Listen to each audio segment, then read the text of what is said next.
Assalamualaikum dan salam sejahtera. Pada topik ini kita akan mempelajari cara untuk membuat proses pocket dalam mesin milling menggunakan perisian MasterCAM.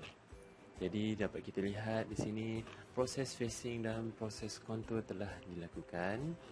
Seterusnya kita teruskan dengan proses pocket. Jadi kita klik pada toolpath, kita klik pada pocket dan pastikan ia dalam keadaan chain. Dan kita klik pada pocket. Seterusnya OK. Dan langkah kedua adalah kita memilih tool paths, di mana kita akan menggunakan flat and mill 10mm. Jadi kita klik OK. Jadi di sini terkeluar 10 flat and mill.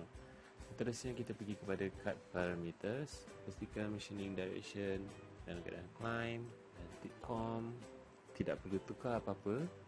Dan kita pergi kepada roughing. Di sini terdapat pelbagai jenis cara pemotongan. Jadi saya menggunakan parallel spiral. Seterusnya kita pergi kepada lead in, lead out. Lead in, lead out, kita tidak perlu menukarkan apa-apa. Dan kita pergi kepada depth cut. Kita klik OK. Selepas kita hidupkan depth cut, kita pergi kepada linking parameters. Linking parameters, seperti biasa kita perlu memastikan ia dalam keadaan absolute. Klik absolute. Dan depth cut, kita punya pocket adalah sedalam 10mm. Jadi kita masukkan nilai negatif 10. Seterusnya kita perlu memastikan coolant sentiasa dalam keadaan on. Kita klik OK. Dan kita lihat bagaimana cara ia bekerja.